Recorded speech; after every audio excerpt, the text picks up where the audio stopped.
मैं उनसे कहता हूं कि आप बिल्कुल घबराओ मत, कुत्ते के काटने से तो जरूर बच जाओगे, उससे ज्यादा खतरनाक तो आदमी है, उसने काट लिया तो बचने के कोई चांसेस नहीं। कुत्ता तो हमेशा वफादारी निभाता है, आदमी का कोई भरोसा नहीं। और आपको अब मैं एक बहुत सीरियस बात बताने जा रहा हूं कि कुत्तों की क्या जरूरत है इस देश को, हमको। थोड़े दिन पहले सुनामी आया था, आपने सुना? और सुनामी आया तो मैं और मेरे कुछ दोस्त सहयोगी मिलकर सेवा कार्य करने के लिए अंडमान निकोबार गए थे। लगभग 1 महीने हमने वहां सेवा कार्य किया था। क्या सेवा कार्य किया था? वहां के लोग जो भयंकर सुनामी से पीड़ित थे, उनको स्ट्रेस बहुत था, मेंटल स्ट्रेस, और अक्सर ऐसे बड़े दुर्घटनाओं में स्ट्रेस होता है, और उसकी दवा सबसे अच्छी होम्योपैथी में है। मैं थोड़ा होम्योपैथी जानता हूं, तो मेरे होम्योपैथी डॉक्टर दोस्तों को लेकर 1 महीने हमने वहां सेवा कार्य किया था। लगभग 3,500 मरीजों को होम्योपैथी की दवाएं देकर मेंटल स्ट्रेस से बाहर लाया था। तो उस समय मैं जितने भी गांव में गया अंडमान निकोबार के, हर गांव में मैं एक प्रश्न पूछता था लोगों से, कितने लोग मरे? तो किसी गांव में 100 लोग, किसी में 150, किसी में 50, किसी में 70, किसी में 75। एक गांव में तो पता चला 1,500 लोग मर गए। अच्छा, ये प्रश्न पूरा होने के बाद दूसरा प्रश्न मैं जानबूझ के पूछता था कि आपके गांव में कितने जानवर मरे? तो पता चला एक भी नहीं। कुत्ता मरा? नहीं मरा। गाय मरी? नहीं मरा। भैंस मरी? नहीं मरा। बंदर मरा? नहीं। कौन जानवर मरा? एक भी नहीं। अच्छा, पक्षी कितने मरे? एक भी नहीं। और मनुष्य कितने मर गए? 36,000। कैसे मर गए? तो इसका उत्तर मुझे गांव के एक सरपंच ने दिया। आपको मालूम नहीं मनुष्य मूर्ख होता है? तो मैंने कहा इसका कहने का मतलब क्या है आपका? उन्होंने कहा मनुष्य महामूर्ख होता है, जानवरों को मनुष्य से ज्यादा अकल होती है। मैंने पूछा बता दीजिए, मुझे सिद्ध कर दीजिए। उन्होंने कहा मैं बताता हूं। वो सरपंच मुझे मिला अंडमान निकोबार के एक गांव में, उस गांव का नाम है बंबू फ्लैट। अंडमान निकोबार की जो राजधानी है, वहां से 60 मील नॉटिकल मील समुद्र में अंदर एक टापू है, टापू पर ये गांव। तो सरपंच ने कहा कि देखो मैं आपको बताता हूं, जब सुनामी आया उससे 2 दिन पहले मेरे कुत्ते को मालूम था कि सुनामी आ रहा है। जब सुनामी आया उससे 2 दिन पहले मेरी गाय को मालूम था सुनामी आ रहा है। जब सुनामी आया तो मेरी भैंस को मालूम था कि सुनामी आ रहा है। जब सुनामी आया तो मेरे घर के चूहों को, ऊंदर को मालूम था कि सुनामी आ रहा है। जब सुनामी आया तो बिल्ली को मालूम था कि सुनामी आ रहा है। जब सुनामी आया तो कीवी, चींटी, आंट्स को मालूम था कि सुनामी आ रहा है। लेकिन हम मूर्खों में से किसी को नहीं मालूम था कि सुनामी आ रहा है। आपको मालूम है भारत सरकार ने अंतरिक्ष में कितने सैटेलाइट छोड़े? उनकी संख्या धीरे धीरे अभी 56 हो गई है। हजारों करोड़ रुपए इन सैटेलाइट पे हर साल खर्च होता है, और उसमें से कुछ सैटेलाइट सिर्फ इस बात के लिए है कि वो समुद्र में होने वाली हर गतिविधि को ध्यान में रखें। तो सारे सैटेलाइट फेल हो गए, हजारों करोड़ रुपए वाले, बता नहीं सके कि सुनामी आ रहा है। और हमारे घर के आसपास रहने वाले ये जानवर, कुत्ता, बिल्ली, बंदर, कीड़ी, चींटी, गाय, भैंस, इन सबको मालूम था 24 घंटे पहले, 48 घंटे पहले सुनामी आ रहा है। तो मैंने पूछा इनको कैसे मालूम था? तो सरपंच ने कहा कि देखिए बात यह है कि सुनामी जिस दिन आया उससे 2 दिन पहले मेरा कुत्ता भाग गया, गाय चली गई, भैंस चली गई। मैंने कस के पकड़ के गाय को रस्सी बांधी थी, रस्सी को तोड़ के चली गई। मेरे घर में एक बंदर था, वो भी चला गया। 2 दिन मुझे घर में चींटियां नहीं दिखाई दी जो रोज निकलती, ऊंदर नहीं आया, वो भी कहीं चले गए, बिल्ली नहीं आई, वो भी कहीं चले गए। तो मैं समझ गया कि जरूर कुछ गड़बड़ होने वाली है। तो वो सरपंच ने कहा कि मैं भी चला गया घर छोड़कर। तो मैं बच गया और मेरे घर में से कोई दूसरा नहीं बचा। तो सरपंच ने मुझे एक बात कही कि आप कहीं भी जाना, लोगों को बताना कि सुनामी में एक भी जानवर नहीं मरा, मनुष्य 36,000 मरे। इसका माने मनुष्य की अकल कम है, जानवरों की उससे ज्यादा है। इन जानवरों को ईश्वर का दिया हुआ कोई वरदान है या सिक्स्थ सेंस है जिससे ये पता कर लेते हैं। और जानवरों में सबसे पहले पता जिसको होता है वो ये कुत्ता ही होता है।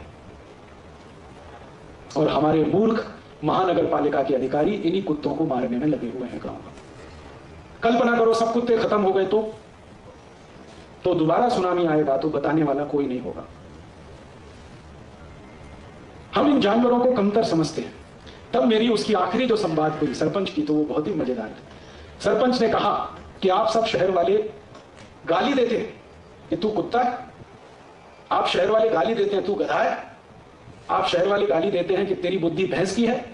आगे से नहीं कहना, ये आगे से कहना तू आदमी है, तुझको अकल नहीं है, समझता नहीं है। और जितना ज्ञान उस सरपंच ने मुझे दिया, मैं अभिभूत हो गया उससे। मैंने चलते चलते सरपंच को पूछा, भाई तुमको ये ज्ञान कहां से मिला? तो उसने कहा कि ये ज्ञान हर एक व्यक्ति को मिल सकता है अगर आंखें खुली रखे, कान खुले रखे। तो ये परिस्थिति जो पूरी हमारी है, पर्यावरण, इसमें ये ज्ञान भरा पड़ा है। मैंने पूछा थोड़ा दे दो मुझे भी, तो उसने कहा लिख लो और कभी भी टेस्ट कर लेना, फेल नहीं होगा। ये सैटेलाइट फेल हो जाएगा, ये फेल नहीं होगा। उसने मुझे कुछ ऐसी बातें बताई हैं जो आज तक मैं परीक्षण कर रहा हूं और सही सिद्ध हो रही। वो कहता है कि अगर चींटी, कीड़ी ज्यादा संख्या में बाहर निकले और खाना इकट्ठा करके ले जाने की कोशिश करे तो समझना बहुत ज्यादा बारिश होने वाली है, बाढ़ आने वाली है, फ्लड आने वाली है। और ये जो मुंबई में अभी थोड़े दिन पहले फ्लड आया ना, फ्लड आने से 2-3 दिन पहले मुंबई के बहुत घरों से ये जानकारी मैंने कंफर्म की और उन्होंने कहा बात आपकी बिल्कुल सही है। 2-3 दिन पहले ढेर सारी चींटियां निकली थी और सब खाना ले जाकर इकट्ठा कर रही थी। चींटी का स्वभाव है कि वो कभी भी इकट्ठा नहीं करती कुछ भी, लेकिन इकट्ठा वो जब करती है तो समझना कोई बहुत बड़ी आपत्ति आने वाली है। मुंबई की फ्लड के बारे में सैटेलाइट फेल था, मौसम विभाग फेल था, सब फेल थे, लेकिन चींटी ने बराबर अपना हिसाब रखा। वो सरपंच ने कहा कि देखो कोयल अगर कभी घोंसला बनाए अपना तो समझना भयंकर बाढ़ आने वाली है, क्योंकि कोयल का स्वभाव है अपना घर नहीं बनाने का। वो कौवे के घर में अपना अंडा देती है, लेकिन अपना घर बनाए तो समझ लो कोई बहुत बड़ी आफत आने वाली है। और उसने ऐसी मुझे 20 बातें बताई, बकरी के बारे में, भेड़ के बारे में, गाय के बारे में, कुत्तों के बारे में। और वो सब बातें पिछले कई महीने से मैं देख रहा हूं, जगह जगह एक एक सच निकल रही है। इसका माने इन जानवरों को हमसे ज्यादा सेंस है और इनकी प्रकृति की व्यवस्था को चलाने में बहुत बड़ा योगदान है। और हम हिंदुस्तानियों में सबसे पहले अगर किसी एक व्यक्ति को यह बात समझ में आई थी तो वो थे भगवान महावीर। उनको यह समझ में आ गया था। क्यों? 14 वर्ष की तपस्या उनकी जंगल में हुई थी और जंगल में इन्हीं जानवरों के साथ रहे थे, तो देख लिया उनका स्वभाव, समझ लिया उनका ज्ञान कितनी ऊंची है, उनके ज्ञान को परखने की शक्ति, ये सब समझ लिया। तो अहिंसा का दर्शन दे दिया कि देखो भाई, किसी जीव को मत मारो, क्योंकि तुम्हारे जिंदा रहने के लिए ये जीव का जिंदा रहना जरूरी है। तो अहिंसा का दर्शन उन्होंने दिया इसलिए कि जो जीव जगत है इसको चलाने में जीवों की जो भूमिका है वो उनको समझ में आ गई 14 साल में। वो आज तक हमको समझ में नहीं आई और उनके समझ में आई तो उन्होंने अहिंसा का सिद्धांत दिया और जियो और जीने दो, ये बात को पूरी ताकत से कहा।